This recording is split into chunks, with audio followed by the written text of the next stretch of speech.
اهلا بيكم يا جماعه في حلقه جديده من قناه كينج هيستوري، القناه اللي بتتكلم عن كل الحضارات من بدايتها لنهايتها. والنهارده ان شاء الله هنكمل كلامنا عن هرم الملك نفر إركارع. هنكمل كلامنا الحلقه دي عن موقع الهرم ومكان حفره، وهنقول ان موقع هرم الملك نفر إركارع أثر بشكل كبير جدا على عملية بناء الهرم، وخصوصا في عملية رمي الأساس. وبيقول عالم المصريات الدكتور ميروسلاف بارتا إن واحدة من العوامل المؤثرة جدا على موقع بناء الهرم وهو موقع الهرم بالنسبة للعاصمة اللي كانت موجودة في الدولة القديمة، بالتحديد في عصر الفراعنة، وهي العاصمة ممفيس. وده بشرط ان يكون موقع وسط مدينة ممفيس متحدد بشكل دقيق جدا، لان مقبرة ابو سير بينها وبين وسط المدينة حوالي 4 كيلومتر. وكانت الفايدة من قرب موقع البناء من المدينة هو سهولة وزيادة الوصول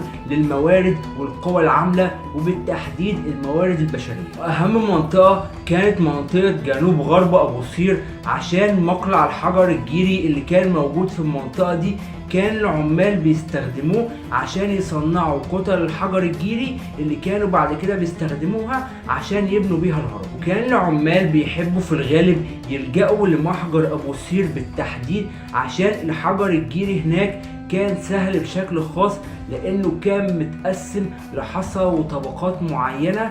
وكان الحجر الجيري في المنطقة دي متقسم لنوعين، حصى وتفلت، فده كان مسهل ان الحجر الجيري يكون موجود على شكل طبقات. عشان كده كنا بنلاحظ في الاهرامات بالتحديد ان الحجر الجوانب بتاعته حادة بشكل كبير، رغم ان الفراعنة ما كانوش بيستخدموا آلات متطورة زي الآلات بتاعت دلوقتي. وده سر من الاسرار اللي احنا لغايه دلوقتي لسه ما اكتشفناهاش. حاجه زي دي كانت بتسهل على العمال في عهد الفراعنه ان هم يستخرجوا احجار من قلب المحجر. الاحجار دي كانت الجوانب والحروف بتاعتها حاده جدا، وكانوا بيستخرجوها من قلب المصفوفات بتاعه الحجر الجيري. في سنه 1838 في عالم مصريات بريطاني اسمه الدكتور جون شاي بيرنينج أخلى مدخل أهرامات ساحور ونفر إركارع ونيوسير. بعد 5 سنين اكتشف عالم المصريات البروسي الدكتور ريتشارد ليبوسيوس مخطط أهرام الملك نفر إركارع ومقبرة أبو سير. كان الدكتور ليبوسيوس هو اللي اقترح النظرية اللي على أساسها تم تطبيق طريقة البناء، وهي طريقة طبقة التراكم اللي استخدمها ملوك الأسرة الخامسة والسادسة في بناء أهراماتهم.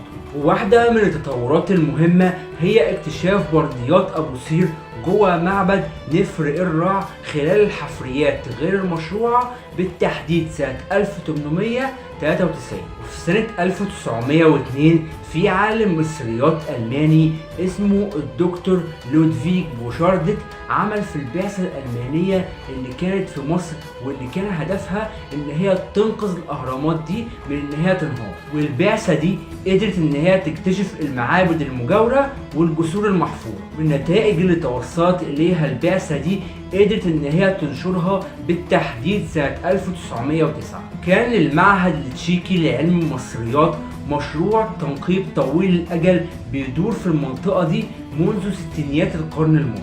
ودلوقتي هنبدأ في الكلام عن مجمع الأهرام، وأول نقطة هنتكلم فيها وهي التخطيط.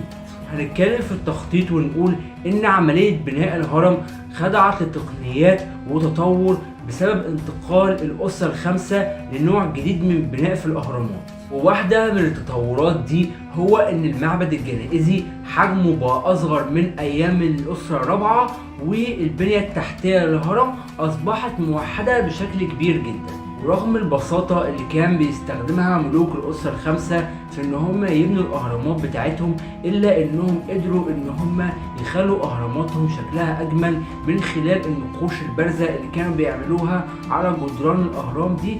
وقدروا ان هم يسروا المعابد والاهرامات بتاعتهم بمراكز ومجمعات تخزين اكبر من اللي كانت موجودة في اهرامات الاسرة الرابعة. حابب ان نختم معاكم الحلقة بسؤال: تفتكروا هرم الملك نفر إركارع التخطيط والتصميم بتاعه كان عامل ازاي؟